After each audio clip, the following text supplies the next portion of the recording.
ليه تبدأ جيم أصلا؟ مش بس عشان الشكل. خليني أقولك على حاجة يمكن عمرك ما سمعتها. الجيم مش معمول عشان تبقى فورمة بس، الجيم معمول برضو عشان تنقذ نفسك. الحقيقة اللي ممكن محدش بيتكلم عنها، بص يا صاحبي، أغلب الناس بتدخل الجيم عشان تبقى فورمة، عشان الشكل، عشان يعجب الناس، بس بعد فترة بتلاقيه ساب الجيم أصلا عشان السبب ضعيف. لكن الناس اللي بتكمل بيكون عندهم سبب أعمق، عايز يحسن حياته، عايز يهرب من ضغط، عايز يبقى شخص أحسن.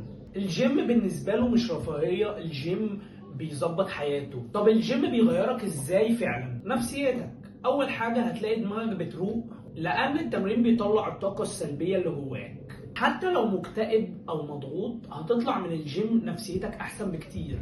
تاني حاجة ثقتك بنفسك، وده مش عشان شكلك بس، لا، عشان بتوعد نفسك بحاجة وفعلا انت حققتها والتزمت بيها. كل تمرينة بتساوي انتصار صغير، ومع الوقت بتتحول لشخص مختلف.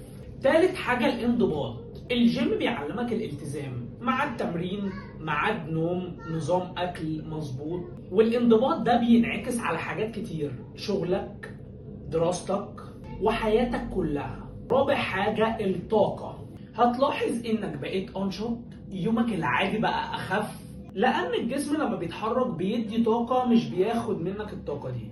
خليني اكون صريح معاك، الجيم مش سهل.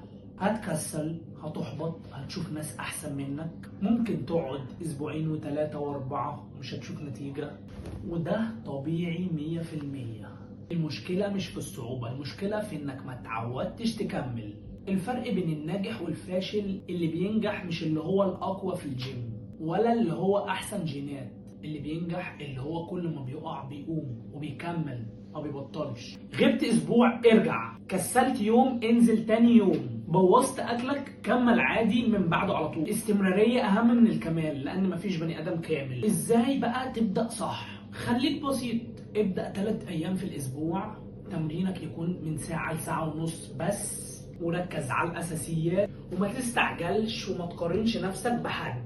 الجيم مش هيغير جسمك بس، الجيم هيغيرك انت شخصيا. لو لسه بتفكر تبدأ، ابدأ النهارده، ما تستناش الجاهزية الكاملة. ولو عايز تشوف فيديوهات اكتر ما تنساش السبسكرايب والفولو لو انت على الفيسبوك، وسهلة مش محتاجة فزلكة.